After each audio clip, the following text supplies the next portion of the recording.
Jeff is the publisher and editorial director of Luckbox magazine, which is a new magazine that the second issue just came out, and you will see it outside.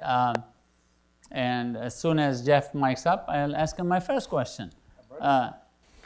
Are you out of your mind launching a new magazine about business and the economy and probability and statistics and all the above? What's your next question? No, it's a somewhat natural progression of what I've done.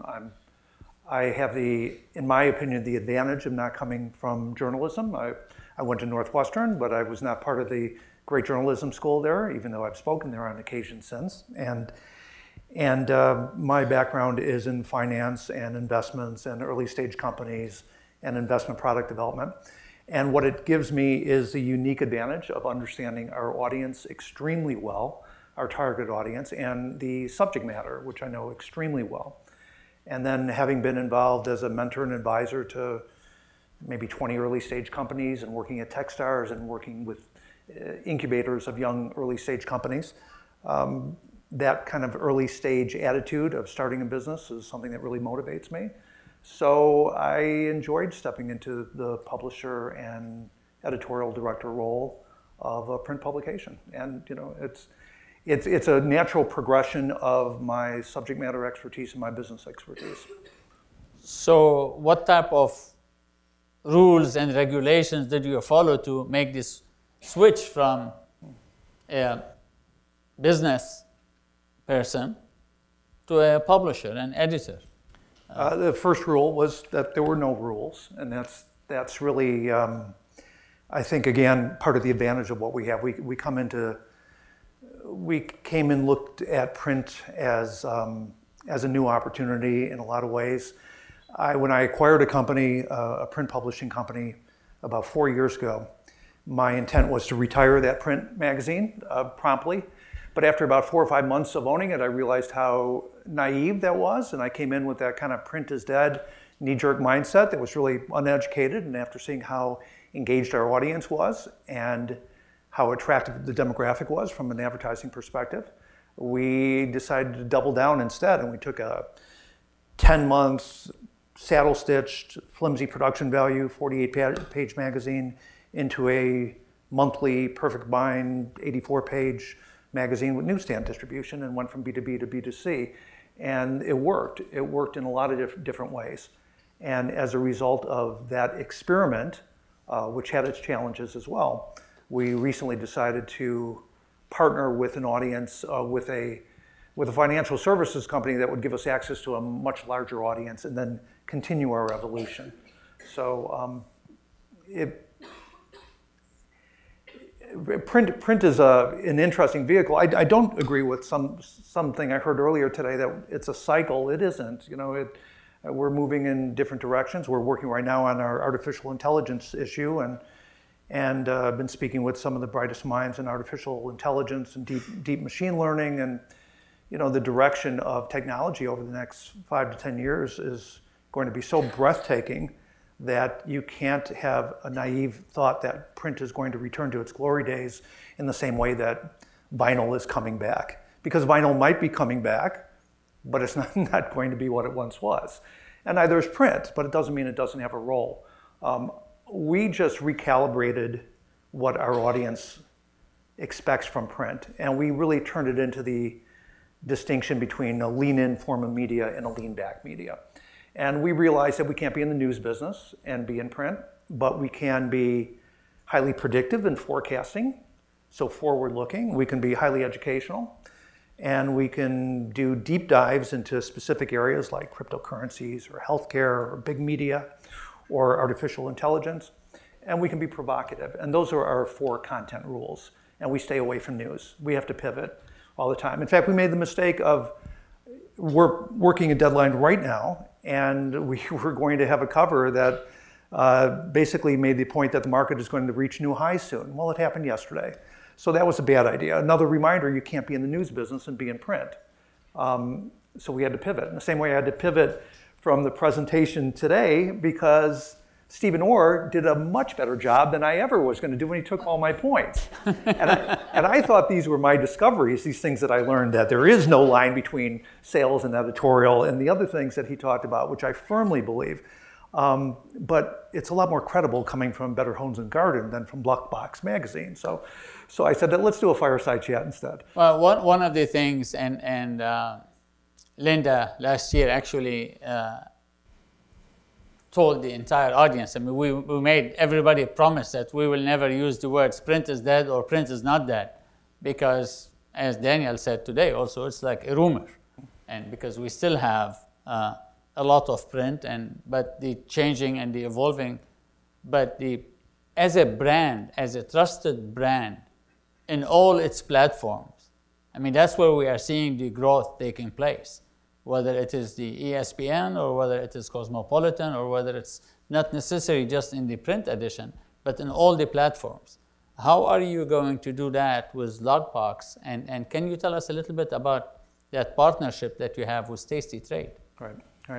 So as a, first of all, the name Luckbox is a counterintuitive name because the purpose of our magazine is about math and probability. That's our obsession, is probability, looking at life, looking at money, looking at the markets from a probability standpoint.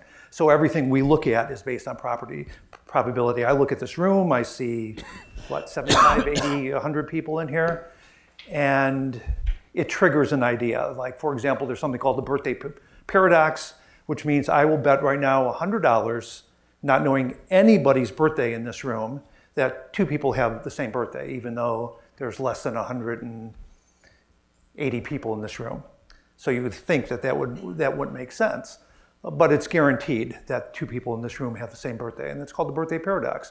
Once you have 23 people in a room, there's over a 50% probability that two people will have the same birthday. So I would win that $100 bet, and I don't even know, your birthdays. But it's how we look at the world, it's how we look at the markets, and it's how we're trying to teach our audience to understand life, money, probability. So that's kind of our unique differentiator. The name is counterintuitive. A Luckbox is a term that's used by gamblers and traders and poker players that refers to somebody's outcomes who exceed their skill set. So someone who is undeserving of the outcomes that they've received. So Zuckerberg was our first Luckbox of the month, and Kylie Jenner is our second Luckbox of the month in this issue upstairs. And that's how we're approaching. We're looking beyond simply the markets and looking at those different categories. So that has a lot to do with where our brand is going to go. With respect to that partner, they're a content marketing firm. It's a group called Tasty Trade. If you go online to tastytrade.com right now, because it's during market hours, you'll see this firm that's doing the equivalent of CNBC online.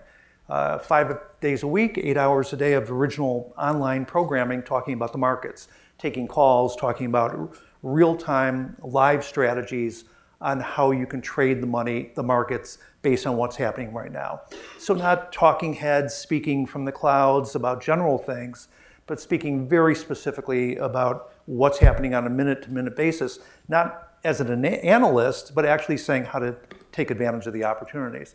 So it's unique. There isn't any real platform that exists like that. And since Money Magazine was once kind of a magazine for self-directed investors, but as their audience got older, so did the editorial, and now it's kind of a retirees publication. So we would be the only publication that exists that speaks to people who want to have a little bit more confidence about what to do with their money.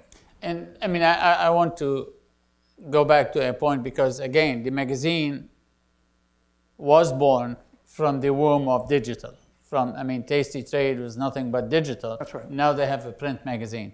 Last month, Hearst published Bumble, which also it was a digital dating service, and now they have a magazine. We saw the example of Airbnb. Yeah. Why do you think all these digital entities feel the need to have a print product? Well, that's a great question, but I learned that most of your questions are. Half of those companies should not probably have a print publication, but the ones that should are those that impart educational value content that can be better consumed on a lean back basis. So the primary driver, the KPI, and we're KPI obsessed, so I look at numbers all day long, and that's the driving force behind how we measure engagement with our audience. And the single most important metric to me is how many of our print subscribers keep the magazine and never throw it out. We learned how to survey with my last publication. It took a long time to learn how to engage our readers, but now we're at the point that if we put out a survey, we'll get thousands of responses back. And that's a whole story as to how you teach your audience to respond to your surveys. It's not by giving them a free iPad. But we learned how to do that.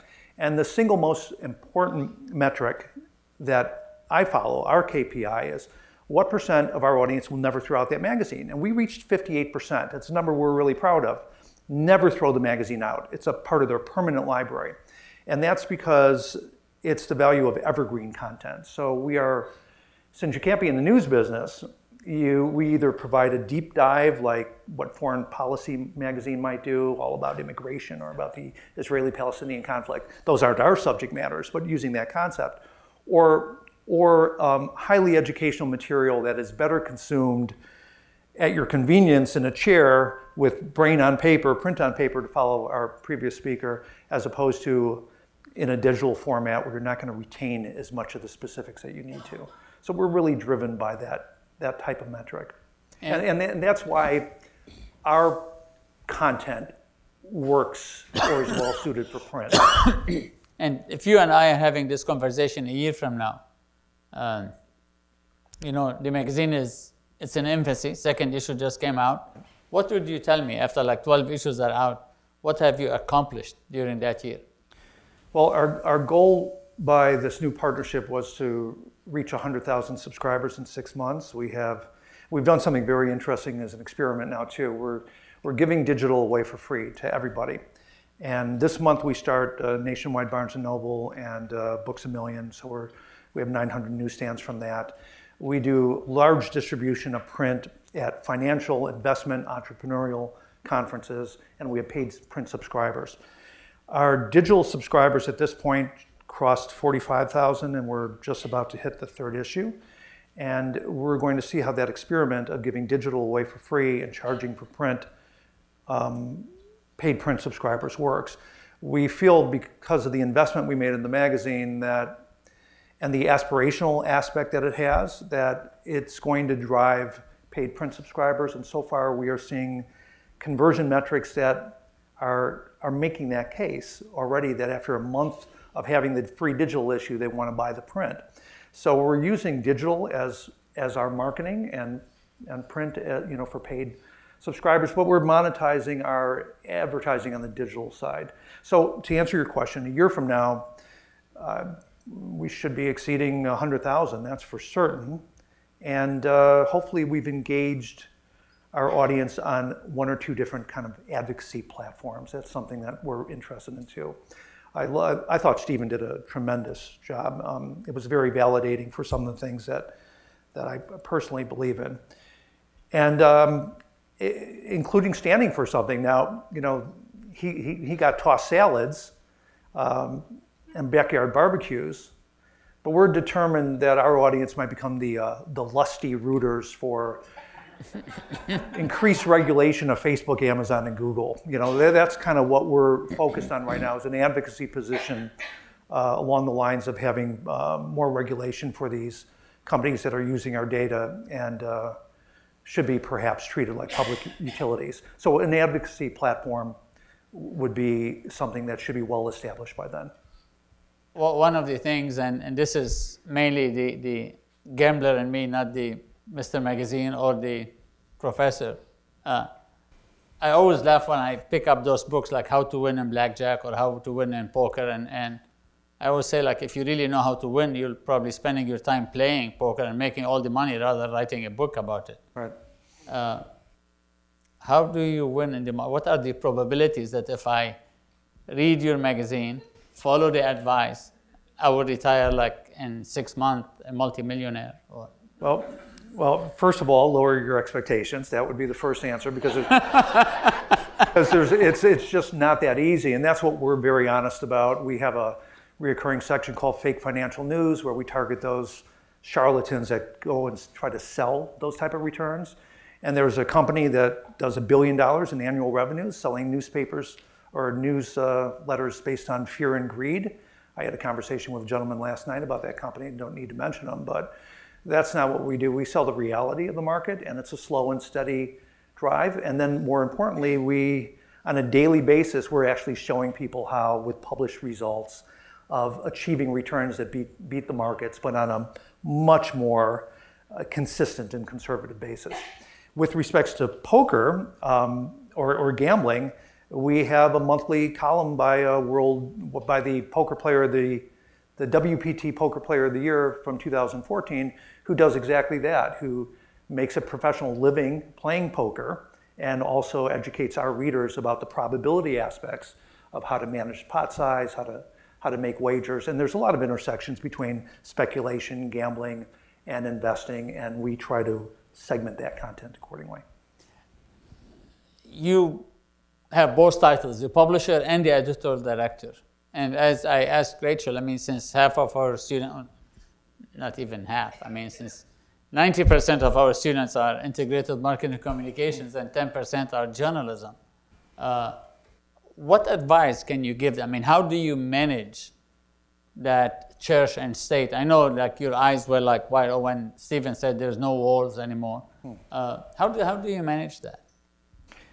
Being numbers focused. If you do your job right and you have an extraordinary editor that can improve the quality of every piece of content that he touches, then I spend my time on top line editorial ideation and what our issues will concentrate on, and trying to communicate a broader message and theme, because it is my domain expertise, is the subject matter, and try to stay out of the weeds of the actual editorial. It's tough because it drives me crazy. You know, I sympathize with Vampire Weekend. I don't care about an Oxford comma, right? And I've heard editors spend half hour just debating that, and it's not where the time should be spent. I take editors on sales meetings, which I think is essential, you know, to show the extreme, because they should hear because it's, you know, it's not good content if somebody doesn't read it. And editors are always so pleased with their content, and they try to, well, why isn't this being sold or monetized? But they need to see firsthand what Rachel and others have described as being that process of what the agencies are looking to extract right now. If your revenue model is from advertisers, then you are a content marketing platform. That's really how you have to look at a magazine. You're in content marketing because you are marketing on behalf of your advertisers. If you have significant subscription revenue, that's a different story. But we look at the world that way. You know, that. So the focus on the numbers is important. What we do is share all the metrics with the contributors, with the editors, so they understand the business side, and we don't keep them in a silo. So that's the most important thing we do. And I'm going to ask you the same question I asked Rachel. Like, what's the question I should ask you that I did not? Key core KPIs. You know, if you're numbers obsessed, what are you really looking at? I told you one of them, which was 58% is a target for this publication. I want people to never throw out the magazine because there's such inherent value as a resource with evergreen content that they have to go back to it in the future. That number is so important to us to be able to make the magazine essential. The magazine should be essential. The magazine should be essential to our readers in the same way that if you're in the music business, you get Rolling Stone, or if you're a designer, you get Architectural Digest. If you have money in the markets, you should have Luckbox magazine. That's what we're striving for, is to be essential. So another number that I'm obsessed with came from a conversation I had with, and he promised me not to mention this, but it is a really well-known publisher of a digital platform who does over 100 million monthly uniques. And I met him in a New York bar, and we were drinking, and I asked him what the one key number is he looks at. And he told me, he says, no one's ever asked me that, but I'll tell you, but you can't say that I said this. But he actually gave me an insight into something that was his driving metric. And he looks at what percentage of their online readers on a daily basis read content that is 3 months old or more. What a fantastic metric. That is such an awesome KPI because that means you're creating editorial content that is timeless. You paid a nice compliment to our first magazine. You said it was both timely and timeless, and that was a nice compliment because we're trying to do evergreen content. And by the way, I put that in our media kit. It says Mr. Magazine, so thank you for that. But so that metric, and he told me what the number was, and it's a high number. He wants more than 40% of his online clicks to be on content that's over 3 months old. What an extraordinary accomplishment. Because if you can do that, that means your content has evergreen value, it's always going to be relevant, and it takes a lot of pressure off your editorial as well. So it's an amazing metric. It's very hard to achieve. We're nowhere close to that. But it's something that we keep an eye on. Excellent. Thank so you. Jeff, what keeps you up at night? You know, I should have prepared an answer for that based on the fact you just asked it right now. I guess our next issue, which we go to print on in 3 days, which is why I'm going to miss the Thursday night, because there's always a next issue. You know, coming from technology and venture capital, I look at every issue of our magazine. We're a software company. You know, your first issue is beta. As much as you think about your first issue, you can't really evaluate it till it exists in your hand and in readers' hands, and you have feedback on your beta software release. And then every issue is not May, June, July. It's 1.1, 1.2, 1.3. I agree with what John said last night from Aetna, that the worst things you ever want to hear is that's how we do it. Because we're going to do something different every single month. Every issue is a new release of our software. Every issue is imperfect. I haven't liked any issue we've ever put out. And that's what keeps me up, is what our next edition, our next release is going to look like. Thank you. Thank you. Thanks. It's a pleasure.